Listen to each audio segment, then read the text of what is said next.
राधे राधे प्यारे भक्तों, आज हम एक नए वर्ष की दहलीज पर खड़े हैं। एक नई शुरुआत करने जा रहे हैं, नए सपने बुनने जा रहे हैं और नए संकल्प लेने जा रहे हैं। लेकिन क्या आप जानते हैं कि हर साल लाखों लोग नए साल में वही गलतियां दोहराते हैं जो उन्होंने पिछले साल की थी, और फिर साल के अंत में पछताते हैं कि काश हमने ये ना किया होता। आज मैं आपको उन गलतियों के बारे में बताने जा रहा हूं जो अगर आपने नए साल में कर दी तो आपका पूरा साल बर्बाद हो सकता है, आपकी मेहनत व्यर्थ जा सकती है और आपके सपने टूट सकते हैं। श्री कृष्ण ने गीता में कहा है कि मनुष्य को अपने कर्मों में सावधान रहना चाहिए, क्योंकि एक छोटी सी गलती पूरे जीवन को बदल सकती है। नया साल केवल कैलेंडर का पन्ना बदलना नहीं है, ये एक अवसर है अपने आप को बदलने का, अपनी आदतों को सुधारने का और अपने जीवन को एक नई दिशा देने का।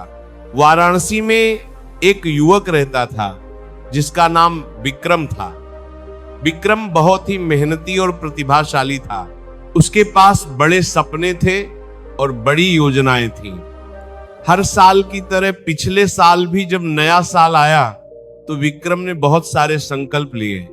उसने सोचा कि इस साल वो अपना खुद का व्यवसाय शुरू करेगा, रोज सुबह जल्दी उठेगा, योग करेगा, किताबें पढ़ेगा, अपने माता पिता को समय देगा और अपने स्वास्थ्य का ध्यान रखेगा।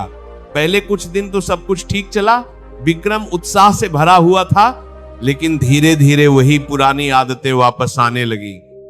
सबसे पहली गलती जो विक्रम ने की वह ये थी कि उसने अपने संकल्पों को केवल मन में रखा, उन्हें लिखा नहीं और न ही कोई ठोस योजना बनाई।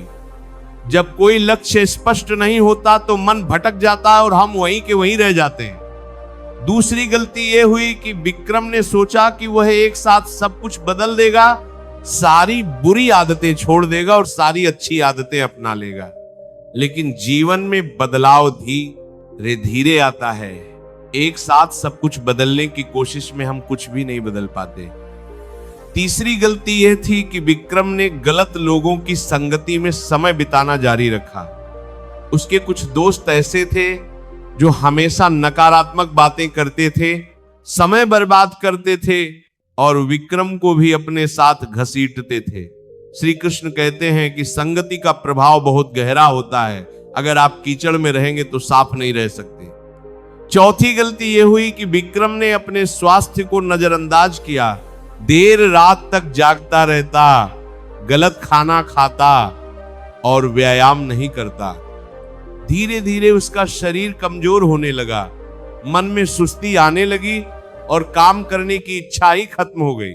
पांचवी गलती जो विक्रम ने की वह थी कि उसने अपने माता पिता को समय नहीं दिया, उनकी बातों को अनसुना कर दिया और उनका आशीर्वाद खो दिया।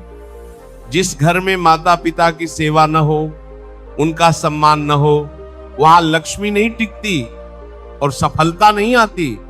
छठी गलती यह थी कि विक्रम ने पैसे की बचत नहीं की, जो कमाता था वो खर्च कर देता, कभी भविष्य के बारे में नहीं सोचता। श्री कृष्ण कहते हैं कि बुद्धिमान व्यक्ति वह है जो वर्तमान के साथ साथ भविष्य की भी योजना बनाता है। सातवीं गलती यह थी कि विक्रम ने अपने आध्यात्मिक जीवन को भुला दिया। न तो भगवान को याद करता, न मंदिर जाता, न ही ध्यान या प्रार्थना करता। जब जीवन में आध्यात्मिकता नहीं होती तो मन भटकता रहता है और शांति नहीं मिलती।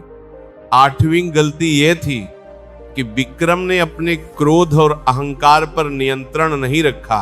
छोटी छोटी बातों पर गुस्सा हो जाता और अपने रिश्तों को खराब करता रहा। क्रोध एक ऐसी आग है जो पहले खुद को जलाती है फिर दूसरों को। नौवीं गलती यह थी कि विक्रम ने अपना समय सोशल मीडिया और बेकार की चीजों में बर्बाद किया। घंटों मोबाइल पर बैठा रहता और अपने लक्ष्यों को भूल जाता। समय सबसे कीमती धन है और जो इसे बर्बाद करता है वो अपना जीवन बर्बाद करता है। 10वीं गलती यह थी कि विक्रम ने अपनी गलतियों से सीखने की बजाय उन्हें दोहराना जारी रखा। हर बार सोचता कि अगली बार सुधर जाऊंगा, लेकिन कभी सुधरता नहीं था।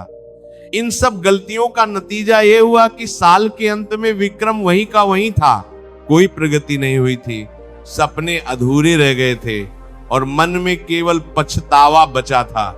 एक दिन विक्रम बहुत निराश होकर गंगा किनारे बैठा था, आंखों में आंसू थे और मन में हताशा। तभी वहां एक संत आए, उन्होंने विक्रम की दशा देखी और पूछा कि क्या हुआ पुत्र, इतने दुखी क्यों हो। विक्रम ने अपनी पूरी कहानी सुनाई, कैसे उसने साल की शुरुआत में बड़े सपने देखे थे लेकिन कुछ भी पूरा नहीं कर पाया। संत मुस्कुराए और बोले कि पुत्र, तुम्हारी समस्या ये नहीं है कि तुम में प्रतिभा नहीं है या तुम्हारे पास अवसर नहीं है, तुम्हारी असली समस्या ये है कि तुमने जीवन में अनुशासन नहीं रखा और गलत चीजों को प्राथमिकता दी।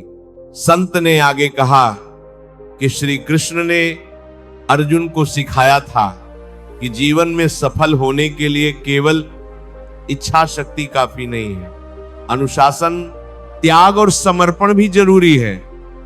नए साल में अगर तुम सच में अपना जीवन बदलना चाहते हो तो पहले अपने लक्ष्य साफ करो, उन्हें लिखो और हर दिन उन्हें पढ़ो।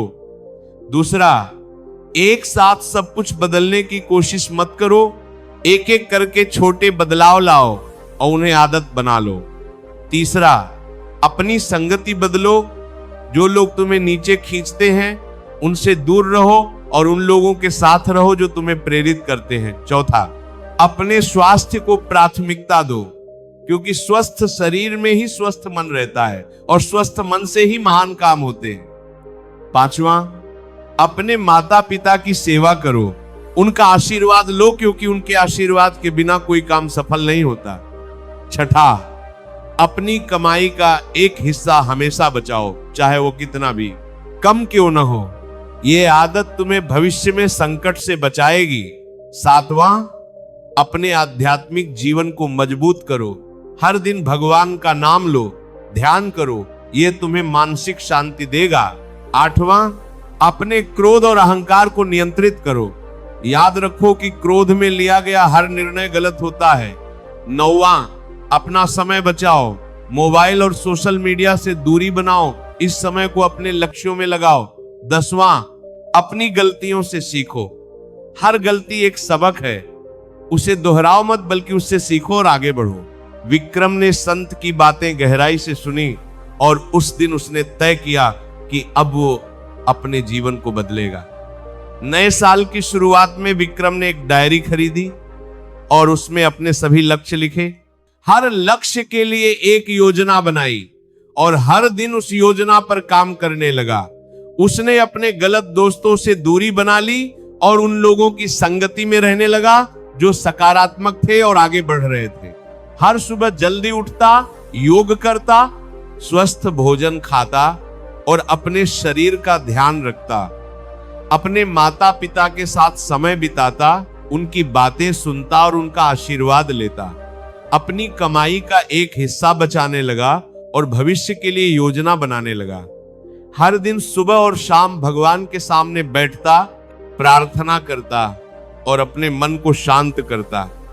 जब भी क्रोध आता तो गहरी सांस लेता, 10 तक गिनता और फिर शांति से बात करता। मोबाइल का उपयोग सीमित कर दिया, केवल जरूरी काम के लिए इस्तेमाल करता और बाकी समय अपने लक्ष्यों में लगाता। हर रात सोने से पहले अपनी डायरी में लिखता कि आज क्या अच्छा किया, क्या गलती हुई और कल क्या सुधार करना है। धीरे धीरे विक्रम के जीवन में अद्भुत परिवर्तन आने लगा। उसका मन शांत हो गया, उसके रिश्ते मजबूत हो गए, उसका स्वास्थ्य सुधर गया और सबसे बड़ी बात यह कि उसके सपने साकार होने लगे। साल के अंत में जब विक्रम ने पीछे मुड़कर देखा तो उसे विश्वास नहीं हुआ कि उसने कितनी प्रगति की थी, कितना कुछ हासिल किया था। श्री कृष्ण कहते हैं कि जीवन में सफलता केवल भाग्य से नहीं मिलती, ये हमारे कर्मों का परिणाम होती है। नया साल एक नया अवसर है, लेकिन अगर हम वही पुरानी गलतियां दोहराएंगे तो परिणाम भी वही मिलेगा। याद रखिए कि छोटी छोटी गलतियां मिलकर बड़ी विफलता बन जाती हैं और छोटे छोटे सुधार मिलकर बड़ी सफलता बनाते हैं। इस नए साल में अपने आप से वादा करिए कि आप वे गलतियां नहीं दोहराएंगे जो आपने पिछले साल की थी। अपने लक्ष्य स्पष्ट करिए, योजना बनाइए और अनुशासन के साथ उस पर काम करिए।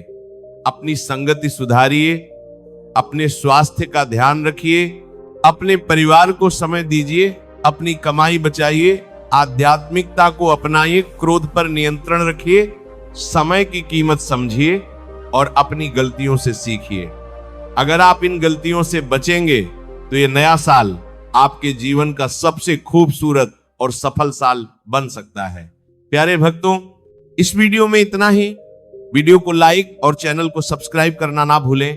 कमेंट में राधे राधे लिखकर अपना प्रेम दिखाएं। इस वीडियो को अपने दोस्तों और परिवारजनों के साथ शेयर करें जिसे इस वीडियो की जरूरत है। मिलते हैं अगले वीडियो में।